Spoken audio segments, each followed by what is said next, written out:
Hey, what's up, everybody, and welcome in. This is FST. It's Fantasy Sports Today. My name's Matt Striker, joined as always, thank you, God, by the one and only Joe Pisapia. That's right, the author of the Fantasy Black Book, available now. It has changed the way people are just raking in dough for their love of sports. Really quickly, if you're new to the show or perhaps you just lapsed, at SportsGrid, at SportsGrid TV, those are our social media handles. Do yourself a favor. Double check that you're following along. A lot of great information coming in on this, what is for many Championship Sunday, but for the wagering world, the DFS world, still money to be had. Joey P, come on in. I don't want to leave the money on the table too long. We got producer Luke and TD Jake lurking around back there. And when they're unsupervised, things go off the rails. Joey P, come on in. FST, good morning, and how are you? Good morning, my friend. And yes, unsupervised is not something we can leave those two ever. No, they have to be watched at all times, especially when Matt and I go out. You know, we got to leave the babysitter there with enough stuff for all of them to keep them entertained. A little Mario Party, a little Domino's Pizza, they're usually okay. But yes, it's championship week. And if you listen close, you can hear the drip, drip, drip of points every day. We get a different football game, sometimes two, sometimes one, sometimes three. And now it's Sunday, and then you get another one on Monday because, well, that's the nature of the NFL during the holidays, which is either really fun or excruciating, depending on what players you have so far this week. Because between the injuries, guys sitting, guys calling it a season because their teams are on the brink of being eliminated anyway, it's been a very weird week in the NFL. We've had some blowouts in some of these holiday games. We've had a game we'd like to forget. And then yesterday, two turkeys sandwiched between a delicious lasagna of a game that was just fantastic. But the turkeys were dry. The other two on the other side, it was no bueno. It wasn't a great day of football. It was one great game. The other two were kind of just meh. You know, they were just football and it was on. You could make it as an excuse not to go anywhere, which might have been good for some people. But let's get to what's going on right now, and that is Jalen Hurts will not be playing quarterback today for the Eagles. The concussion last week, I know, hurt a lot of fantasy teams. There were many, many fantasy teams that did not make it to the finals because that Jalen Hurts concussion that happened. And, of course, he missed this week as well. So Kenny Pickett, next man up. Last week, Kenny Pickett was under center in week 16. He was 14 of 24 for 143 passing yards, a touchdown and a pick. It looked like Kenny Pickett. I mean, it wasn't anything special. There were a couple good throws, a couple good moments, and then a couple moments that weren't so good. So a matchup today between the Dallas Cowboys and the Eagles. And Matt, you know, had I said you were going to get the Eagles and Cowboys week 17, but it was going to be Kenny Pickett and Cooper Rush playing quarterback, I imagine that probably wouldn't get you very excited now, would it? Well, I wouldn't say that I couldn't see it coming, but overall, I think the bigger picture here, and I've heard some people talking about it, is that this extended NFL season, remember, I'm time traveler, come from a time where it was 16 weeks. These extra couple of weeks and these short rest stuff, guys are getting hurt. And I think wagerers overall really need to be careful of these two kind of death weeks, if you will, because, again, you're just wagering to wager. I love that you said it. The excuse was it's football and it's on, right? Sometimes people just wager because it's there. I wouldn't do that. And these kind of situations here are very tenuous. For me, there's really just two games, two teams, three teams actually that I'm watching that are actually playing for something. Otherwise, my money's staying in my pocket. Joe. Yeah, that's certainly a good way of looking at this week and the way it's gone. And you can tell some of the players, too, I feel like it takes it's told them through the holidays. I think these guys want to be home with their families, take a week off. Why the NFL doesn't take a bye week this week, a collective bye week, maybe for all these teams for the betterment of everything, and then just push the Super Bowl to President's Weekend, because everybody wants the day off after the Super Bowl anyway, and we all know that's what the NFL is looking for. Why they have to slam these games in on? I mean, I barely even saw a play of any of those games on Christmas Day. I mean, this is what the nature of the beast right now. You have kids, you're hanging out there, you're missing all these games. The games were blowouts. I don't know, but Beyonce was there, or so I was told. So there you go.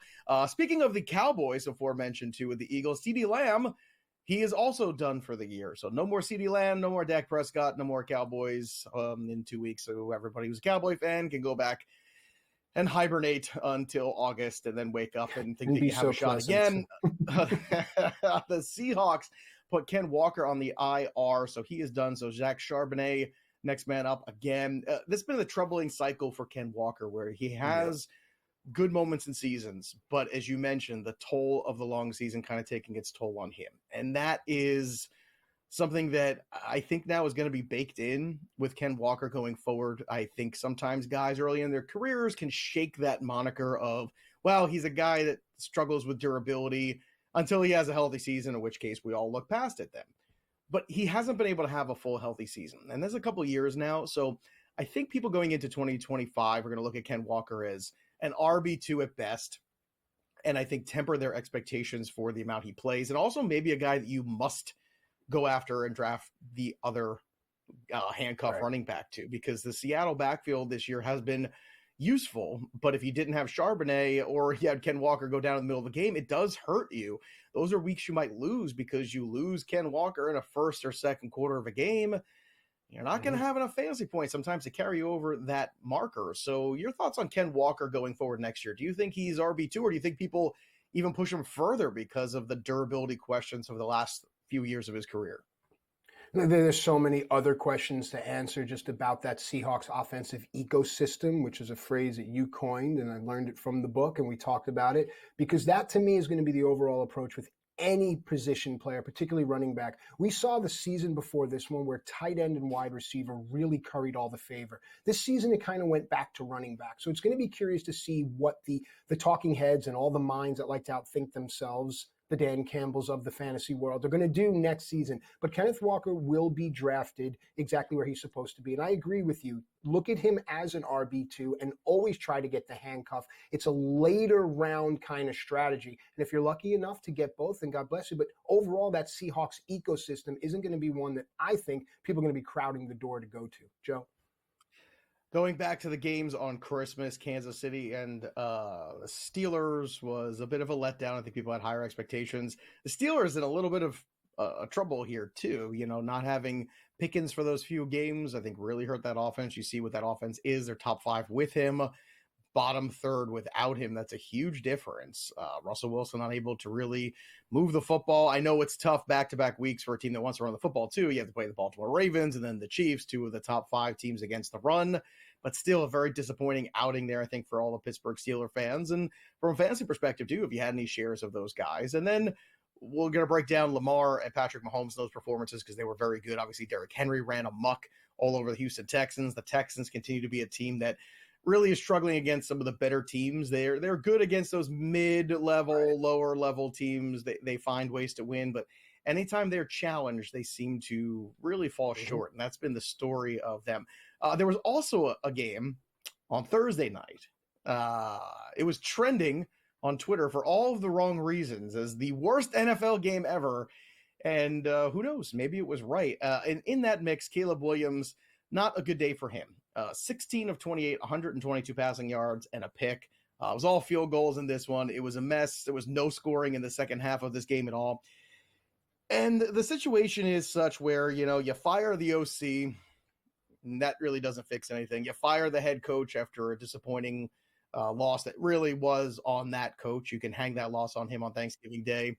And from Thanksgiving now to Christmas, you know, I think we were all hoping to see progress from Caleb Williams.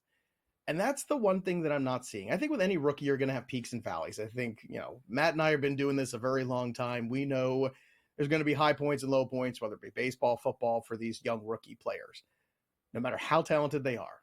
But progress is the one thing I don't see right now out of Caleb Williams. Matt, do you see a brighter 2025 with a fresh start, a new head coach? You know, on the other side, we'll pick up this conversation because I remember at the beginning of the season, a very wise man talking about how a young kid's going to try to go into Soldier Field and do things that have never been done before. I think the progress needs to come from the neck up with this young man. Stop having parties and giving out gifts and all this other. Learn the playbook. And that, to me, is how it's going to work. When we come back, Joe and I will have much more. It is championship week, folks, and we're just getting started. Fantasy Boom.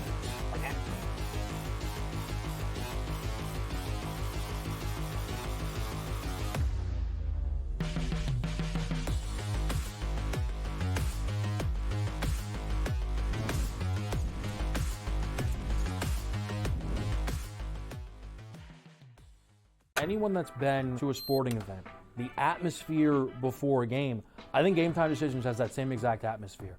This is our arena.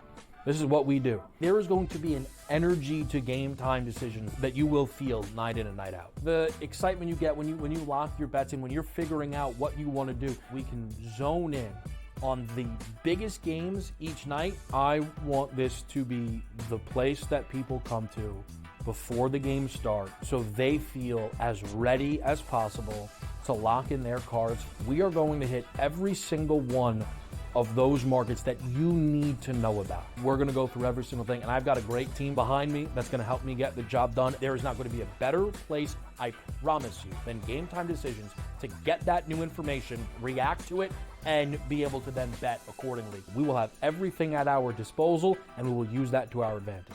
I'm Kevin Walsh. Tune into Game Time Decisions from 6 to 8 p.m. Eastern on SportsGrid. Your gut says Miami is going to win, and you should take the over. Your gut also said your NFT selfies would only go up in value. They didn't. But your head is on SportsGrid and knows the QB is in concussion protocol. The backup has a 45 QBR against the zone coverage. The New York D has the most sacks in the league. So yeah, trust your head. It's smarter to be on SportsGrid. Two guys that can do it all. Too much electricity this morning. This is a good time. We're having a lot of fun. I had to do a triple take. Ka-ching! Why? Because of parity. I didn't mean to offend. Yeah, it's not going to happen. Load management is a dirty word. Let him rip. You know what? Circumstances provide the results. What? How do you do this one? Oh, Donnie, you got such a good show there. A network that is booming. The Early Line, only on SportsGrid.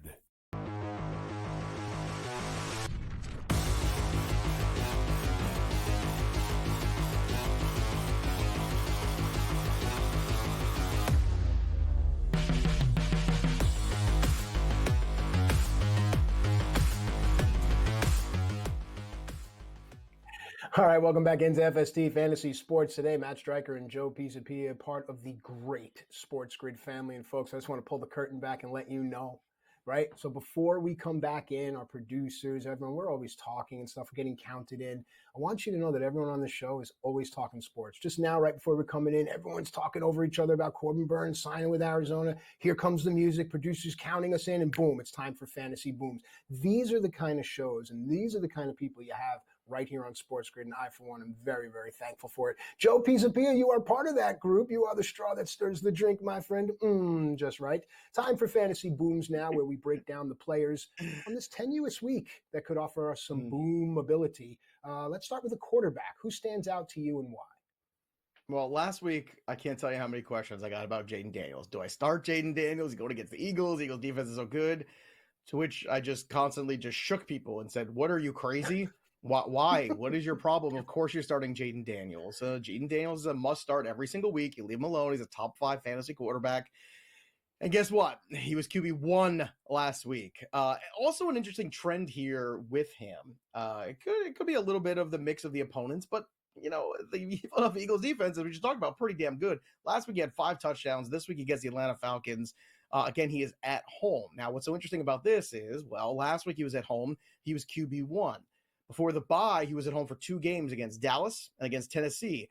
He finishes QB1 and QB2 overall in fantasy in those games. So don't look now, kids, but Jaden Daniels is going to finish in the last couple of weeks, possibly as the over one QB1 in terms of fantasy points in the playoffs or in that stretch run at least. So a really intriguing situation here with Jaden Daniels and a guy who he could not be a more polar opposite feel to Caleb Williams.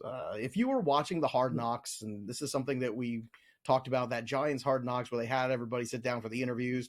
You know, the Caleb Williams interview was one thing, and then the Jaden Daniels interview was another. And it just seemed to be this energy coming off this kid that was infectious, a guy that you wanted to get under center, play football with, get in the huddle, and run a play. And I can't help but wonder why I can see these things and organizations that are paying millions of dollars can't, and they make decisions like taking guys like Caleb Williams or guys like Kyler Murray, who we're going to talk about, you know, in the next segment of the show too, that just seem like they're really good at football and they're playing it because they're really good at football, but don't love football necessarily, or don't seem to give that passion off to their teammates. It doesn't seem to rub off on anybody. Jaden Daniels is infectious. and it matters. His talent is off the charts. That's number one. But you can find a lot of talent. I think it's what's between the ears at the end of the day, and sometimes what's in the heart of a guy at the quarterback position that makes all the difference in the world. And that's why you have to look past the numbers, I think, sometimes on some of these guys when you're evaluating them. And that's why I was so high on Jaden Daniels going into the year. If you go back, Matt, how much did we talk about the rookie of the year? Caleb Williams at the top, right? Just about minus 110 for that award. And who was sitting there in the third spot at plus 650? Jaden Daniels. And we were screaming and yelling, Jaden Daniels plus 650. That's the value. That's the dude. That's the guy. Well, that number is long gone. And so was the rookie of the year. It's Jaden Daniels, period. End of story. I know Bo Nix had a mixed bag last night. Some really good moments, though. Bo Nix has played way past my expectations. But Jaden Daniels' season, I think, deserves a lot more attention even than it's getting. He has been terrific, and it's another great matchup for him in Atlanta, and hopefully he wins some people some fantasy championships today. All right, great stuff as always from Joe Pisapia. Let's continue the fantasy booms and talk about a team that really needs a win here. Talking about the Bucs. They face the Carolina Panthers, not the team you want to have to beat, some would say. They've been playing differently than they did earlier in the season. Bucky Irving is the boom, yes or no? Yeah, Bucky Irving is definitely the boom, and the Carolina Panthers have been a team that have been far more competitive down the stretch, no doubt. Bryce Young's playing much better football.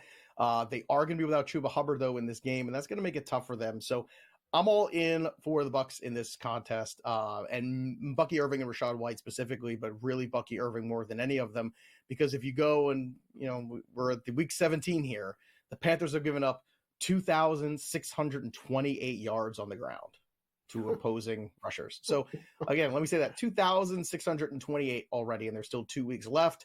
The next worst team is the Giants at 2,139. So they've given up almost 500 yards more on the ground. So Bucky Irving today, in terms of props, it's going to be a lot of overs. In hour two, we're going to break those down for you, but it's a great matchup. It's been a matchup we've exploited all year.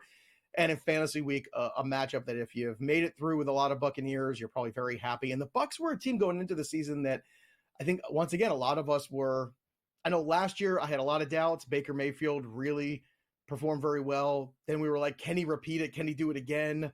And the answer was yes. And this Buccaneers team, and you got to give credit to the coaching staff here, they've done such a phenomenal job of keeping it together. And Baker Mayfield, again, the leadership qualities he has shown here, despite losing guys like Chris Godwin for the year and then Mike Evans for a significant portion of the season, they have soldiered on, and hopefully they are going to be able to carry this division. I'm rooting for the Buccaneers, and you should be too.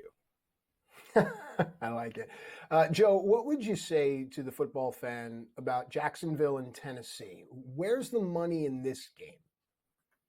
Well, I think a lot of us, and by us I mean me, had concerns when Mac Jones had to take over quarterback, what would happen to Brian Thomas Jr., because Brian Thomas Jr. this year has been outstanding, leading all rookie wide receivers in yards, and that's not something I think a lot of us would have guessed. People would have thought, oh, it's going to be Malik Neighbors or somebody else like that, and it hasn't been. He's 1088 on the year. He's got 9 touchdowns, 112 targets for Brian Thomas Jr. and 73 receptions, and since Mac Jones has taken over after the bye week, let's just run through these target totals.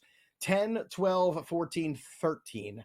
Targets are there. He has 4 touchdowns in those 4 games. So really the model of consistency with Mac Jones playing quarterback, imagine a healthy Trevor Lawrence and a real system that people can buy into hopefully next year when they make a change at head coach, as I'm sure they will at the end of the day. So Brian Thomas Jr., a spectacular rookie season.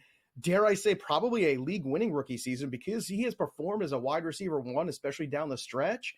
And he was drafted as a wide receiver 4 or 5 in your league. So Brian Thomas Jr., great matchup today against the Jacksonville Jaguars. We're going to be talking, for the Jacksonville Jaguars against the Tennessee Titans. So looking for him once again to carry us to fantasy gold. And then last but not least, Jordan Addison, who's been a touchdown machine this year.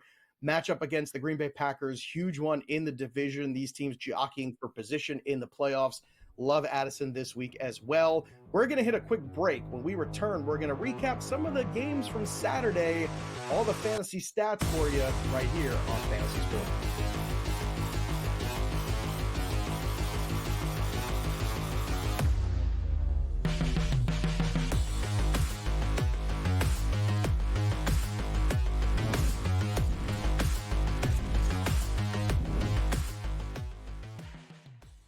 Anyone that's been to a sporting event the atmosphere before a game.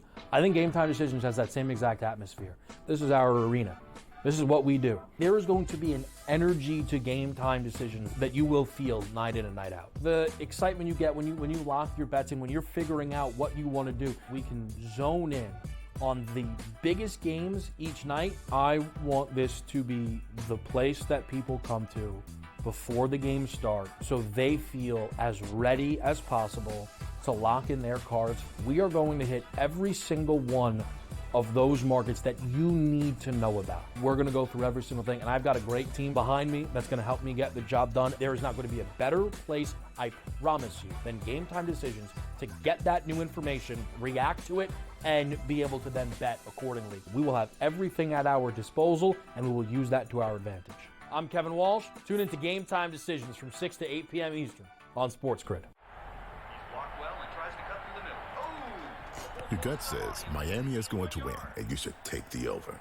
Your gut also said your NFT selfies would only go up in value. They didn't. But your head is on SportsGrid and knows the QB is in concussion protocol. The backup has a 45 QBR against the zone coverage. The New York D has the most sacks in the league. So yeah, trust your head. It's smarter to be on SportsGrid. The two guys that can do it all. Too much electricity this morning. This is a good time. We're having a lot of fun. I had to do a triple take. Ka-ching! Why? Because of parity. I didn't mean to offend. Yeah, it's not going to happen. Load management is a dirty word. Let him rip. You know what? Circumstances provide the results. What? How do you do this one? Oh, Donnie, you got such a good show there. A network that is booming. The Early Line, only on SportsGrid.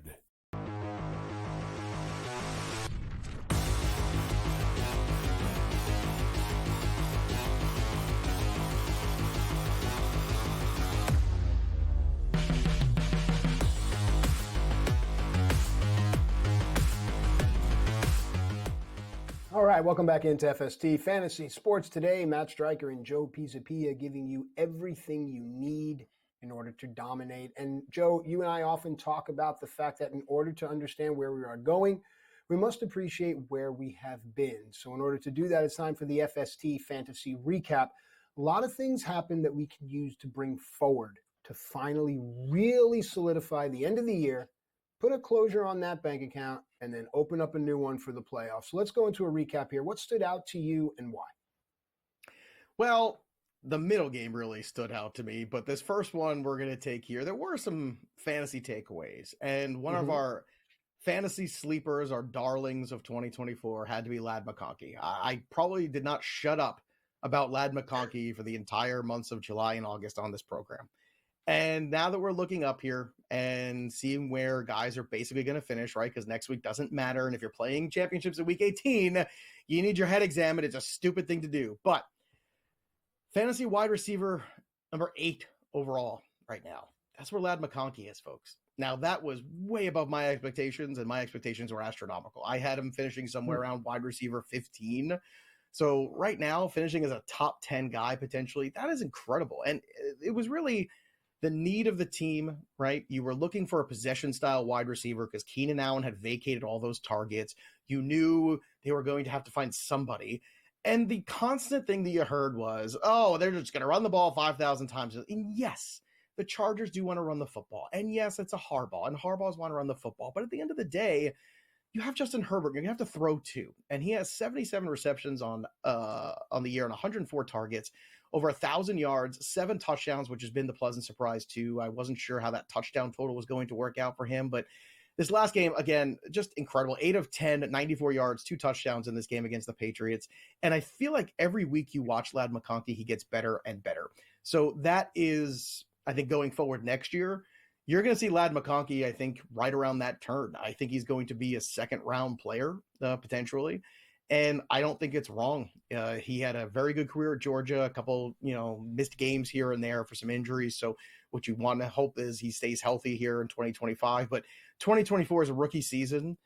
I thought he could be the next Wes Welker type player, and it looks like he is turning into just that. And Welker was a guy too, very underrated. But in PPR formats, a guy that you absolutely coveted because of the consistency that he gave you every single week with that floor. The other big takeaway in this game, too, is, Drake May continues to show you that he is a leader. Got banged up in that game, came back into that game, had some good throws here and there, but he just doesn't have anything around him. They showed a stat yesterday, Matt, on the broadcast of the separation of the wide receivers of the New England Patriots on the season. They ranked 29th overall as a unit, only one guy over 3 yards for separation, and that's Pop Douglas.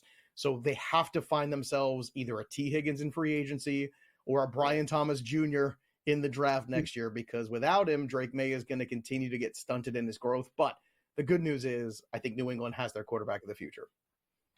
Bringing forward a conversation that the boys were having during the break really quickly. You guys are talking about where Christian McCaffrey will be drafted next year. You mentioned McConkey at the turn, McCaffrey at the turn. Joe, really quickly, whom would you rather? All the MCs. I want the younger guy. I want the wide receiver. It's just it's too much risk for CMC. It's a great question, though. All right. Next game there was Denver and Cincinnati. And for many people, that's where they found their money. Joe, what'd you take away from this game? Incredible game. Joe Burrow willing this team of the Bengals back into relevancy. They're now 8-8. If they win next week and the Broncos lose, they're a playoff-bound potential team. Bo Nix, some really good moments. 3 touchdowns. He did have that one bad pick in that one bad spot. T. Higgins, this was his big, hey, somebody signed me as a free agent, and Jamar Chase is going to get paid and T. Higgins is going to be gone. So probably get Jermaine Burton next year, taking up some of those targets with Yoshi Voss. But T. Higgins, an incredible performance, and Joe Burrow off the chart. And then, unfortunately, we had one more game. We could have left on a high note with that overtime in Cincinnati that was incredible. Joe Burrow, just unbelievable. I love Joe Burrow. The Council of Joes, we're very supportive of Joe Burrow. But this one here, the Rams and the Cardinals, again, another turkey of a game, and the body language of Kyler Murray just miserable throughout from start to finish. Trey McBride, 12 catches, 123, finally a touchdown. We're going to talk more about that and how that season's gone for him. But really the big takeaway for me is 2 things. Number one, I had a lot of picks in the 10, 11, 12 spot. I had a lot of Puka Nacua, and I'm really annoyed that he missed so much time because Puka Nacua, again, has been such a fantasy boom since he's been in the NFL, but the injuries just crushed any team that had him because he missed so much time. Just wasn't enough time to stay relevant. But Kyler Murray, I don't know, man. There's something off there that just doesn't feel right with that offense. We return more FST after this quick break.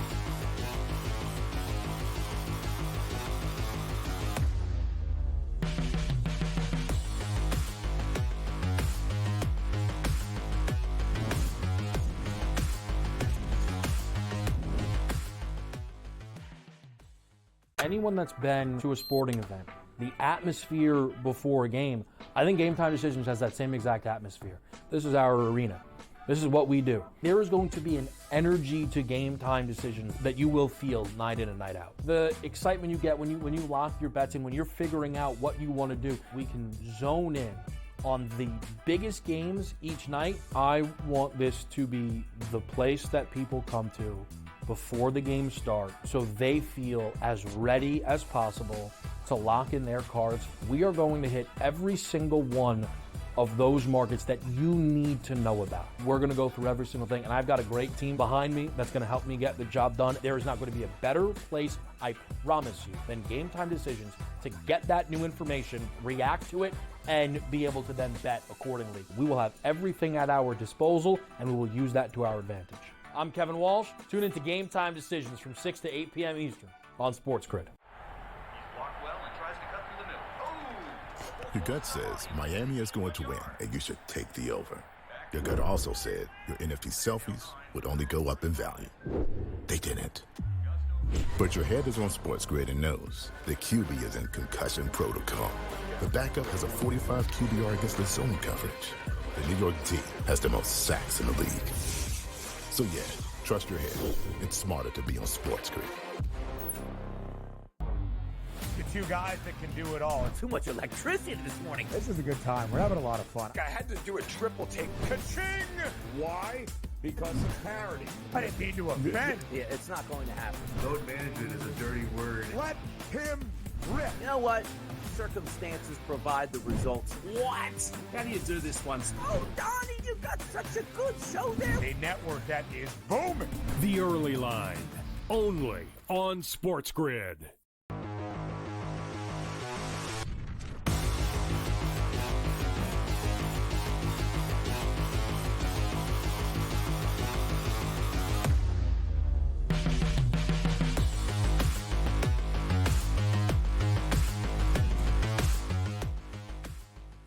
All right, welcome back into FST Fantasy Sports. Today it is now time for one of my favorite segments that we do here on the show. It is the DFS plays, and the reason I like it is because we just get to sit down with Joey P. We run through the game scripts, the possible outcomes of every single game pretty much, depending on who's on these lists. And what's important to point out is how Joe starts building his team, where the price point is. So today we're starting at running backs. Saquon Barkley sits at the top at 9,600. You get a little bit of price relief in Bijan Robinson and a big game for his team at 8,900. And then there's James Cook, 8,800, the best running back that nobody knows about. Joe, take it from there. Well, look, I think last week we talked about James Cook going over. We even talked about ladder betting it. The number was set somewhere in the mid-60s and he reached 100, right? We said, let's go ladder it all the way to 100. It's going to be a good day. Why? Because the New England Patriots don't tackle anybody.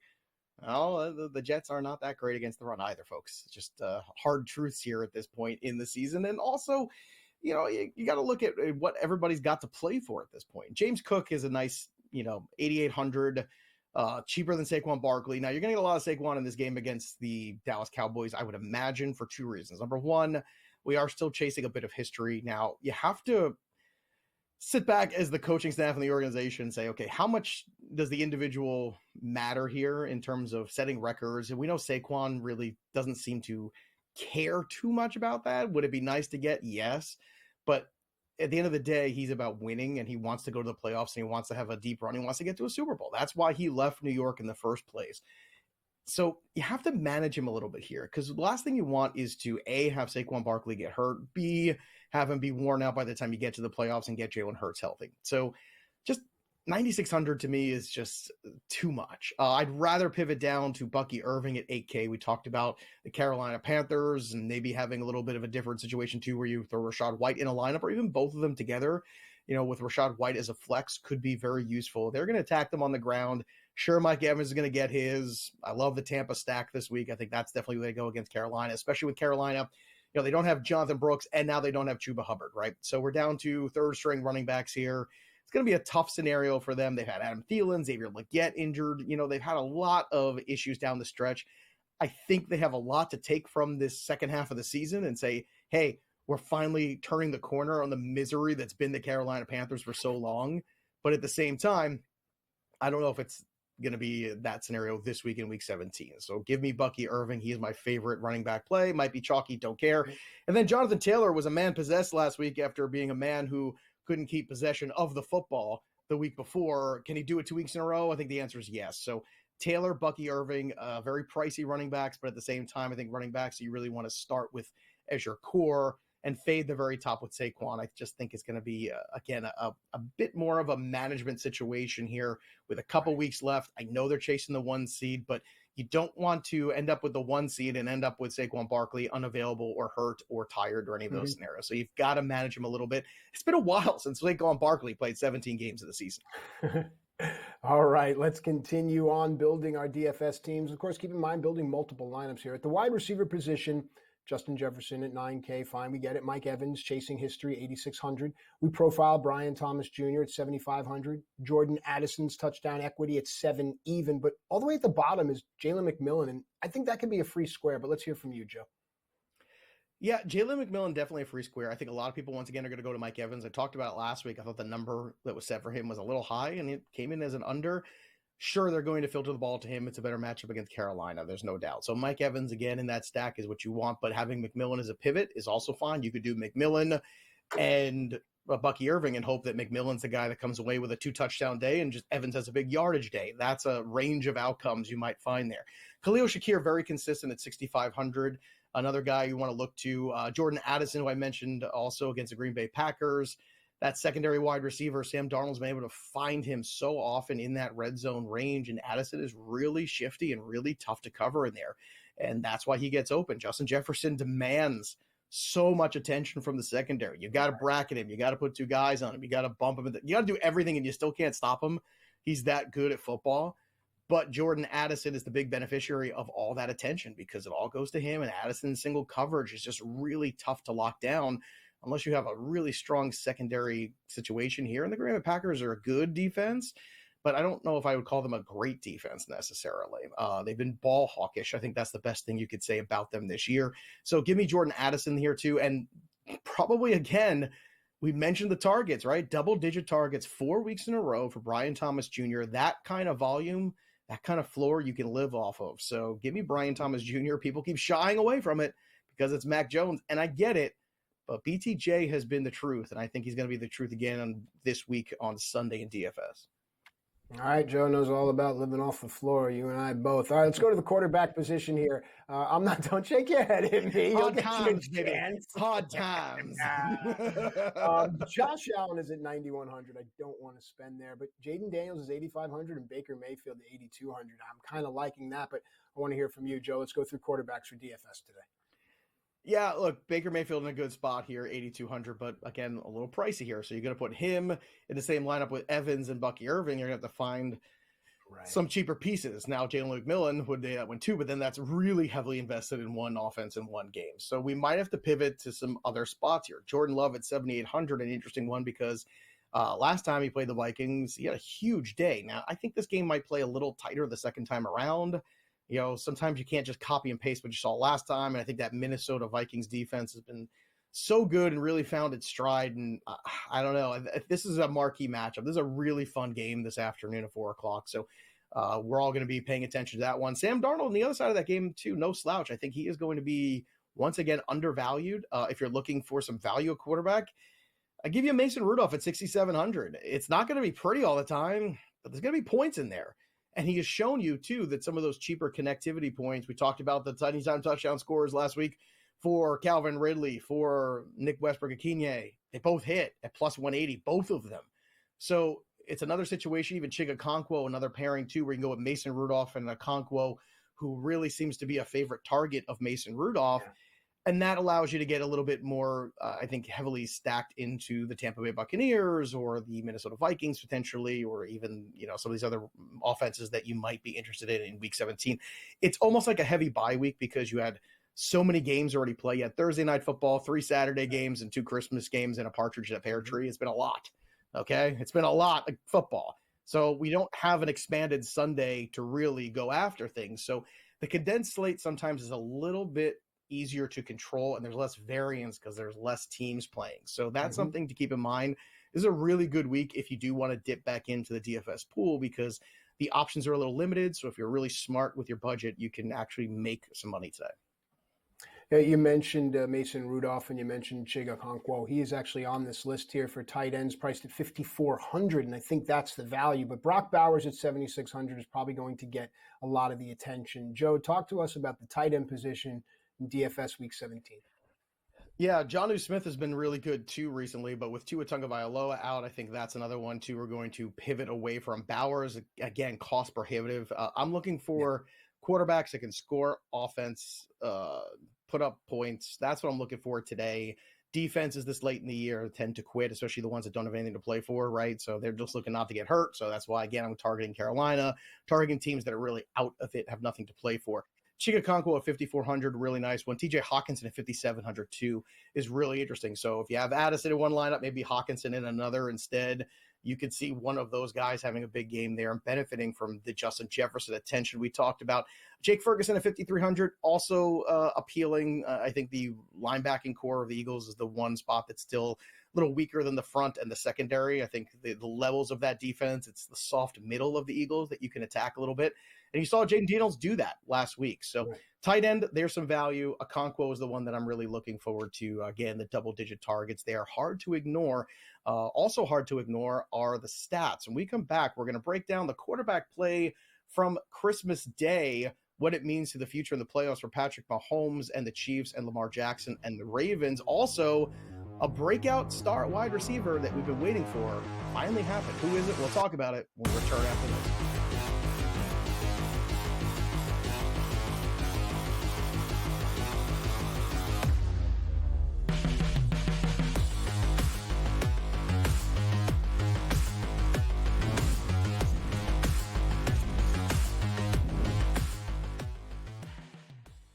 Anyone that's been to a sporting event, the atmosphere before a game, I think Game Time Decisions has that same exact atmosphere. This is our arena. This is what we do. There is going to be an energy to Game Time Decisions that you will feel night in and night out. The excitement you get when you lock your bets in, when you're figuring out what you want to do, we can zone in on the biggest games each night. I want this to be the place that people come to before the games start so they feel as ready as possible to lock in their cards. We are going to hit every single one of those markets that you need to know about. We're going to go through every single thing, and I've got a great team behind me that's going to help me get the job done. There is not going to be a better place, I promise you, than Game Time Decisions to get that new information, react to it, and be able to then bet accordingly. We will have everything at our disposal, and we will use that to our advantage. I'm Kevin Walsh. Tune into Game Time Decisions from 6 to 8 p.m. Eastern on SportsGrid. Your gut says Miami is going to win, and you should take the over. Your gut also said your NFT selfies would only go up in value. They didn't. But your head is on SportsGrid and knows the QB is in concussion protocol.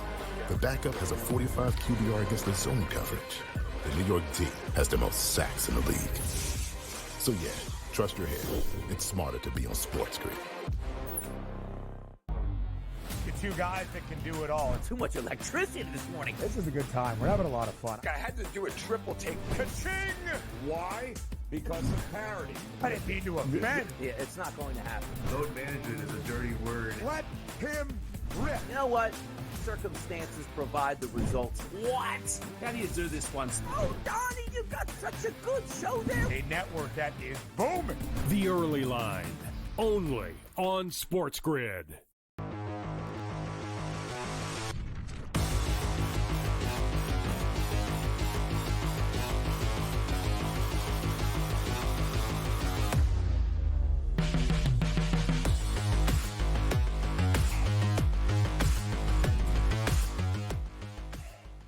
All right, welcome back into FST Fantasy Sports today. Matt Striker and Joe Pisapia with you here, having the greatest conversations both off and on the air. And the beauty is that sometimes I don't know the difference. And then I get a call from our big boss upstairs and says, you got to understand when you're on the air versus when you're not.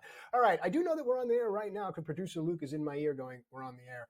It's time now to do FST by the numbers. And I'm actually glad we're on the air here because, Joe, what you have done this season with this segment deserves applause. Thank you so much. Going by the numbers here, it really allowed, at least for me, and I know that folks on social media at SportsGrid TV keep the conversation going. They also like the fact that you can take these stats and apply them to right now, apply them to the games that we're going to see today. A lot of people are winning money. Let's go by the numbers, Joey P. What stands out for you first?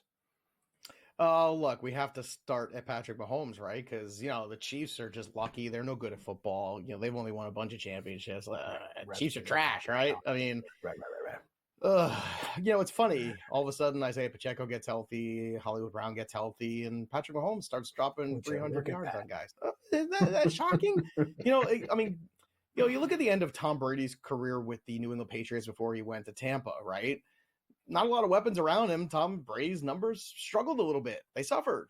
It's what happens. No matter how great of a quarterback you are, you have to have guys that separate. You have to have playmakers.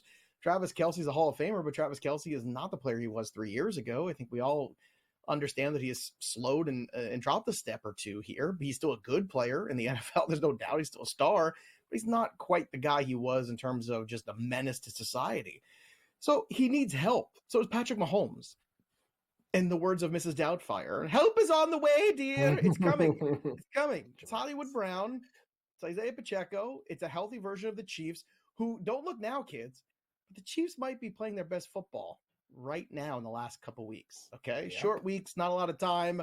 Oh, the ankle's no good, all this stuff. Let's look at the stat line for Patrick Mahomes on Christmas Day against the Pittsburgh Steelers, a really good defense, right? The Pittsburgh Steelers are a really good defense. Well, they're putting on a short week. Well, so are the Chiefs. Okay. So are the Chiefs. Thursday's weird. I get it. Wednesday's weird. It's weird to have these games at different times. Everyone's out of their patterns. Guess what? The better teams with the better players, the better coaches, the better preparation win out. And those two teams kicked ass on Christmas. 320 passing yards for Patrick Mahomes, 12 rushing yards, 3 touchdowns, and a passer rating of 127. Patrick Mahomes and company have one loss this year. Sure, they could have had some other ones. Yes, we understand that. But luck is the residue of design, folks. And the design of the offense and the defense of the Kansas City Chiefs is frankly better than 90% of the NFL. So if you think the Chiefs aren't going to make another serious run at the championship just because there were a lot of games that could have bounced the other way, you're not.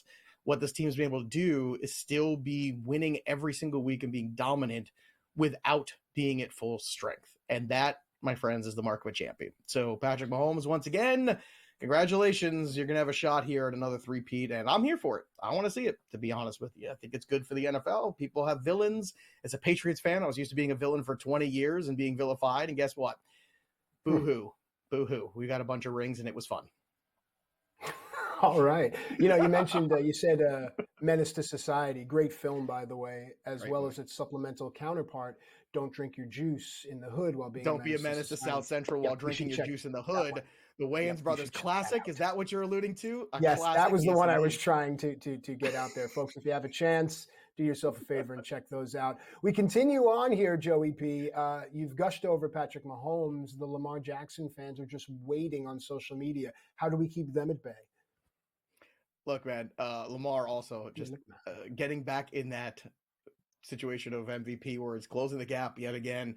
Statistically, the best season of his career. He's a running back. No, he's not. He's a quarterback. But he is a quarterback that runs, and he's run now more than any other quarterback in the history of the NFL because he set a record. Lamar Jackson now has 6,110 rushing yards. That's the most rushing yards by a quarterback in NFL history. And he's still just in his prime. It is stunning to think of what kind of weapon Lamar Jackson is going to be even in 2 years from now. And Derrick Henry's presence has helped a lot. I think it's taken a lot of pressure off him to have another star. It was a great offseason move by the Ravens. It was a little risky because of the age of Derrick Henry. But when you think back on it, not risky at all because the kind of guy you're bringing in and that winning quality that he has, that toughness that he has, and it's, I think, rubbed off on Lamar Jackson the right way too. So what they need to do is continue to find ways to provide him with help. Well, why is Lamar Jackson struggling in some of these big games? Well, it's because he's been working with subpar wide receivers for most of his career. That matters. We just talked about Patrick Mahomes. There's only so much you can do throwing the football if you can't get guys to get open to throw the football to. So Lamar Jackson is certainly an MVP caliber talent. He's a multiple MVP winner. He could even win it again this year. But what we're seeing is history, and I hope we recognize it because Lamar Jackson is going to be the prototype now going forward of the standard in which we measure all other rushing quarterbacks. He is that dude. It has been a spectacular start to a career for Lamar Jackson. All right, and we're lucky to be here for it. All right, Mahomes, Lamar Jackson, we get it. Joe, I need you to dive deeper into your stocking. Lengthen that arm. Give me a name and a stat that maybe I didn't see. Well, we were looking for a breakout from Jackson Smith-Njigba because last year was very disappointing. Started off injured, then never really got going. And then this year, the first half of the season really was an up and down spot. But he hit his stride about midway through, and now all of a sudden JSN, injuries to Tyler Lockett, age, him kind of fading into the background, DK Metcalf also missing some time. But JSN over 15 games, 126 targets, 93 catches. He's easily going to go over 100, you think, at this point. 1,089 receiving yards and 6 touchdowns. JSN had the breakout we were looking for. I think he cemented himself as a very solid high-end wide receiver 2 going into next year. And then speaking of number 2, the worst thing you could do as a quarterback always is take a sack and constantly take sacks. And Caleb Williams is taking them at an alarming rate here. We have another week of football left to go, and he is already at 67 sacks. Now, the quarterbacks that were only sacked more than him in a single season, well, there's only 2. Randall Cunningham at 72, and then David Carr twice, 76 and 68. Now, David Carr, this was also during the Houston Texans expansion years, so this was more a team that looked like the Bad News Bears than it did an actual NFL team. Poor David Carr's career never got going because of all the sacks that he constantly had to take. So, number 1 next year, priority, you have to get some better offensive line help. But number 2 is you have to get Caleb Williams comfortable reading defenses and getting rid of the football. Otherwise, you're going to get rid of another coach again in Chicago. We'll be right back.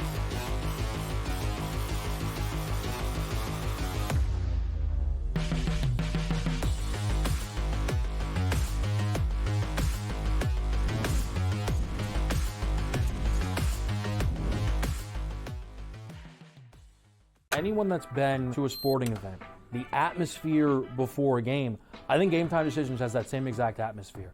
This is our arena. This is what we do. There is going to be an energy to Game Time Decisions that you will feel night in and night out. The excitement you get when you lock your bets in, when you're figuring out what you want to do, we can zone in on the biggest games each night. I want this to be the place that people come to before the games start so they feel as ready as possible to lock in their cards. We are going to hit every single one of those markets that you need to know about. We're going to go through every single thing, and I've got a great team behind me that's going to help me get the job done. There is not going to be a better place, I promise you, than Game Time Decisions to get that new information, react to it, and be able to then bet accordingly. We will have everything at our disposal, and we will use that to our advantage. I'm Kevin Walsh. Tune into Game Time Decisions from 6 to 8 p.m. Eastern on SportsGrid. Your gut says Miami is going to win, and you should take the over. Your gut also said your NFT selfies would only go up in value. They didn't. But your head is on SportsGrid and knows the QB is in concussion protocol. The backup has a 45 QBR against the zone coverage. The New York D has the most sacks in the league. So yeah, trust your head. It's smarter to be on SportsGrid. Two guys that can do it all. Too much electricity this morning. This is a good time. We're having a lot of fun. I had to do a triple take. Ka-ching! Why? Because of parity. I didn't mean to offend. Yeah, it's not going to happen. Load management is a dirty word. Let him rip. You know what? Circumstances provide the results. What? How do you do this once? Oh, Donnie, you got such a good show there. A network that is booming. The Early Line, only on SportsGrid.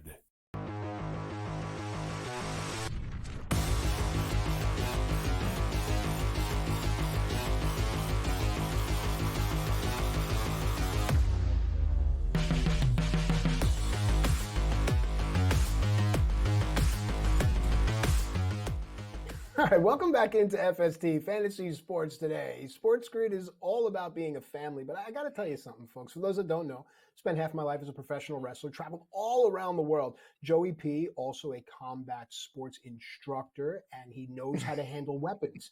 We were talking about a fictitious altercation happened if you and I had it, whatever, and Joe's first thing was, well, can I use weapons? So now, folks, No, I've got toys. my co-host. Oh, he's called them toys, which is even scarier. A little more frightening when he calls them toys. But my co-host has said that he will take the leg of a table and bludgeon me into a pool of flesh and plasma. And now we have to do a deep dive on Trey McBride. So with that said, Joe, the floor is yours. Well, I mean, Trey McBride, I want to celebrate Trey McBride because if you want to talk about toughness, right? A guy who has seen so much pain. He had to play for the Arizona Cardinals all year where they were actually at the top of this division for a hot minute. Oh, Arizona Cardinals, the paper tiger of all paper tigers. I don't know why anybody was buying into this. It was crazy. Look, on the year, he is right now tight end 3, has 104 receptions on the season, 136 targets. But going into this week, it was really sad because 92 catches, 120 targets. That was before yesterday's game. And if the season had indeed ended, he would have had the most catches in a single season without a receiving touchdown in NFL history. But alas, Christmas came, and in Trey McBride's stocking was a touchdown. It was a beautiful thing. We were waiting. This is the cigar we've been waiting to light for Trey McBride. Easy. Here you go, kid. You got your big touchdown. We're so proud of you in 2024. Your receiving touchdown. We've been waiting on it. How this could even happen, I don't know. We almost had a second one too, but unfortunately, well, it ended up in an interception bouncing off of him at the end. So got a little greedy, which is what happens around the holidays sometimes. So congratulations, Trey McBride. This cigar, my friend, is for you. I want you to have it. I want you to sit back and relax because Week 18 is not going to matter at all for the Arizona Cardinals. You got your touchdown. You're a great player. You seem like a really good dude. We're all very proud of you here at FST. And hopefully you get a new offensive coordinator next year. And if not, I don't know. Maybe we have to take Kyler Murray's PS5 away. I don't know what else to do. Oh, no. Okay, so we have some time. I want to get back to this fictitious fight, folks. Okay, here we go. So, Joe, here's the first thing that I want to talk about. And everyone right. knows this in any type of combat. Never let anyone get close enough to you. So if you're coming at me with a table leg, understand the motion that you have to be coming at me with. You're opening up your entire torso. I'm a wrestler. I don't think that's going to bode well for you. Joseph? Again, I said any toys, and my one of my favorite toys is the spear, because no one can get Where close are to you going to find the spear? Are we fighting in the Serengeti? I got one in my garage. What are you, crazy? Whoa. You don't How do you have a understand. My spear in your house is a whole garage? different place. How do you have a spear? People who taught combat for 20 years. That's the kind of people that have spears and swords in their garage. So you have to understand it's the context. And yes, my number one thing would be to keep you, a crazy person, away from me yes. at a distance as much as possible. That would be the number one thing to do, first and foremost. And the other thing would be the exact opposite. I'd let you get as close as you wanted, and I would choose knives, because knives are very close contact, and I know what you want to do right away is come get me. But you're also a little taller than me, and I know one thing. I've fought a lot of guys, and everyone's always taller than me, typically speaking. Those tall guys always have problems with short guys. They're just a little bit different there. It's a different leverage point. They don't feel as comfortable. I'll be comfortable. I'll be fine. I love this, folks. Hit us up at SportsGrid, at SportsGrid TV. We want to hear from you. Who do you think wins in the fictitious battle? Because, Joe, I got to tell you, I love you. I love you as far as I can throw you, my friend. Between Joey P and Matt Striker. Actually, let's incorporate the entire staff, the roster of hosts, producers included. All right, are you going to draft Luke or are you going to draft Jake? That's what I want. You know something, dude? Jake RTD has a boom to his voice. Understand, I've never met any of these people. I work with. He's also got an incredible mustache. Jake has a boom. Which is very intimidating. And Joe, you've met him. He's a young man. Now, Luke is a bit more cerebral. He's a smarter kind of guy. So I'd have to think about how I'm amassing my team here. But I know I'm getting Gabe Morency's on my team. Joe Lisi's on my team. Give me Scotty Farrell. Give me Joey P. If I can't have you. I was gonna say, you keep drafting everybody. I don't understand. That's not how drafts work. You do a fantasy sports show. We go back and forth. All right, this is gonna have to be a special. We'll do it New Year's Day. That's my only guess. Hour 1 is in the books. Championship week rolls on in week 17. We come back. The most important start-sit of the season. I know I said that last week because it was, but now this week is more important. So we got to win those championships. Who's in, who's out. We're going to tell you also recaps of the injuries going on. So don't go anywhere. More FST Hour 2 coming at you.